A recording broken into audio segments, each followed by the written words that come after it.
It's time for DJ Rocky's Secret Files.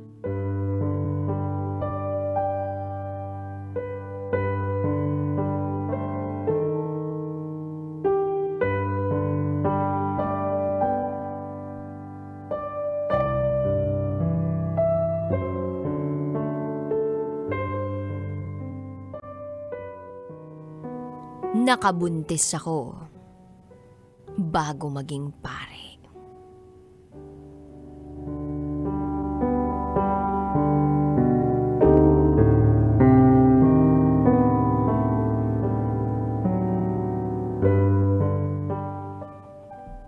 Hi, DJ Rocky.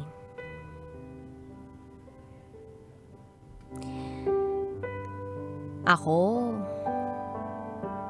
yung nagpadala sa'yo ng sulat last year na inere mo noong November 22. This time, itago mo ko sa pangalang Kuya Boy. At ito, ang aking secret file.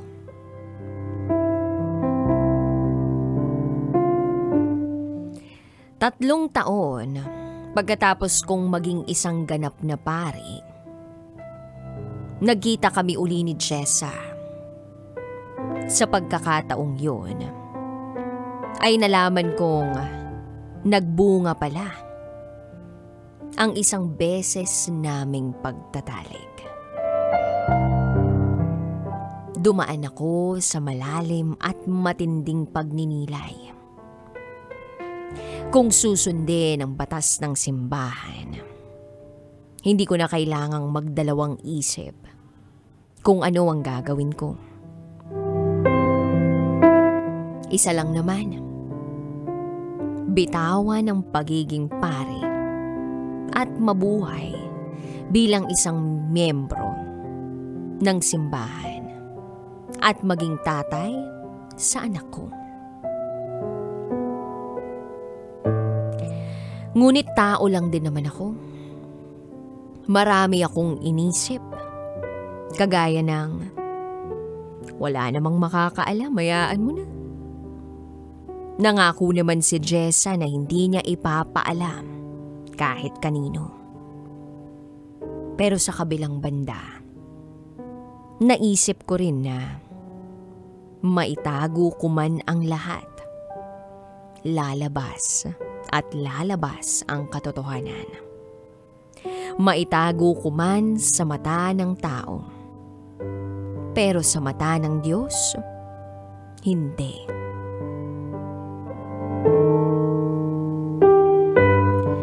Kaya naman, bago pa lumala ang kasalanan ko at maging normal sa araw-araw, nagdesisyon na ako na bumitiw sa aking napiling bukasyon.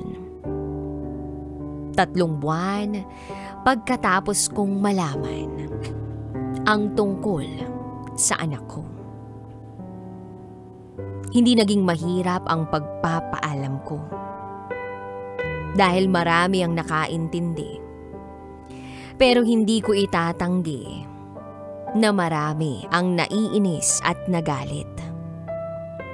Hanggang sa ngayon, kinakaharap ko ang panghuhusga na para bang required ako na i-explain at ipaintindi sa lahat ng nasa paligid ko lahat ng nangyari. Pero eto na ako. Humarap na sa mundong lamang ang panghuhusga sa kapwa.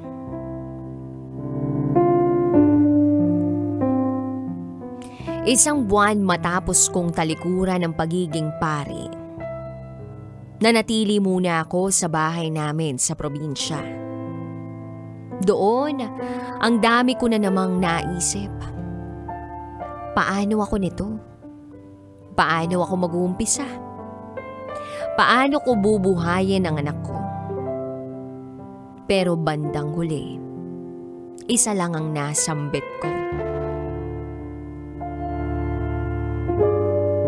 Lord, ikaw na ang bahala sa akin.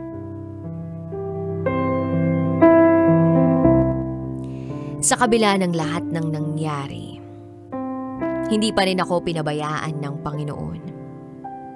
Ang daming opportunity na dumating sa akin. May nag-offer na kung pwede akong magturo sa isang university. Meron din sa isang printing press at kung ano-ano pa na magbibigay sa akin ng maayos na income. DJ Rocky, napakabait ng Panginoon. Ngayon, may maayos na akong trabaho. Nagkikita at nagkakasama kami ng anak ko. At higit sa lahat, masaya akong naglilingkod sa simbahan bilang isang musician. Paano si Jessa? Alam kong maraming magtatanong. Dati lang naman kaming magkatrabaho. Nagkasama sa birthday party at may nangyari. Pero iba talaga gumalaw si Lord. Binigyan niya kami ng anak para maging tulay upang mas makilala namin ang isa't isa. Araw-araw na rin kaming magkasama at nag-uusap. Sa ngayon, mabuting magkaibigan muna at parents kami sa uniko iho namin. Si Lord na ang bahala sa susunod na chapter ng buhay namin. Maraming salamat, DJ Rocky. At sa lahat ng mga nakikinig. Gusto ko lamang ibahagi ang isa sa mga verse na talaga nga namang nakapag-inspire sa akin. And this is from Isaiah 9:2. The person who is in the darkness have seen the great light. Hanggang dito na lang po, DJ Rocky. Muli, ako si Kuya Boy. At ito, ang aking secret file.